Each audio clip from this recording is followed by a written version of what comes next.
Hello everyone. In this video, let's look at Playwright architecture.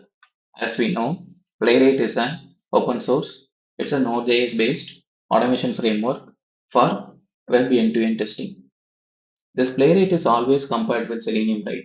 So it is necessary to understand that Selenium architecture before understanding Playwright architecture. The reason Selenium 4 uses W3C protocol, which means for each Selenium command, the HTTP connection will be made through which the request will be sent and the response will be sent back. For the next Selenium command, another HTTP connection will be made. With that, the request will be sent and the JSON response will be sent back. Like that, for each Selenium command, the separate HTTP connection request and response will be made. Okay, that is how the Selenium for W3C protocol works.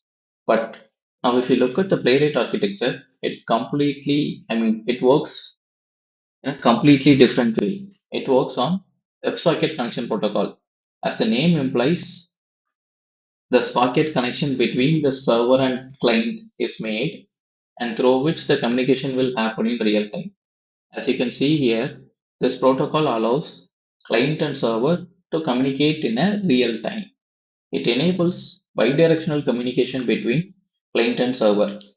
Unlike the W3C protocol, for each command, the connection won't get closed in WebSocket protocol. Through this WebSocket, the client and server will communicate in a real time. For easy clear explanation, I have depicted this below.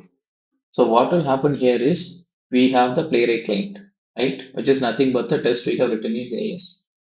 And also we have a Playwright server, which is a Node.js based automation framework. This Playwright server takes care of communicating with the browsers, whether it is Chromium or WebKit. When we execute the test in Playwright, each Playwright command, the Playwright commands we have, right? Let's say fill, click, and all these for each of this Playwright command, instead of closing the connection through WebSocket protocol, all the commands will communicate with the server in real time. Let's say the first command dot fill means it will communicate with the Playwright server in real time, which will happen in the browser. For the next command dot click, which will communicate to the, let's say how it will communicate is it will be converted into a JSON request and it will be sent to the server. And as it is Node.js, it stays on the browser. I mean, we know, right? JavaScript stays on the browser and it can control the browser.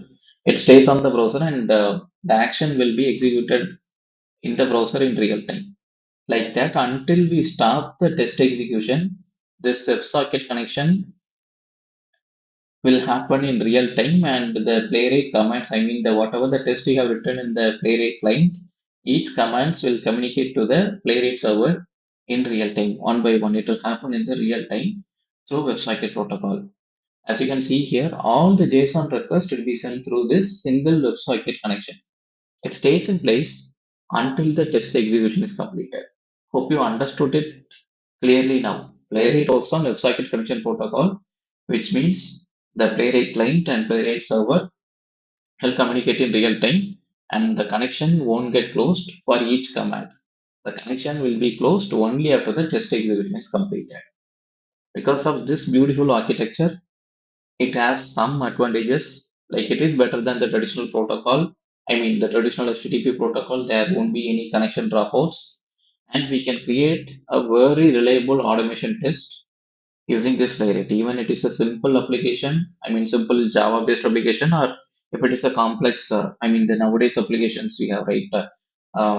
React frontend, and if the backend is Node.js or .NET or whichever language it is. If it is even though it is a complex web application, Playwright can handle this using this beautiful WebSocket protocol. I mean this architecture, and we can create a reliable. I mean with this Playwright, we can create a reliable automation test.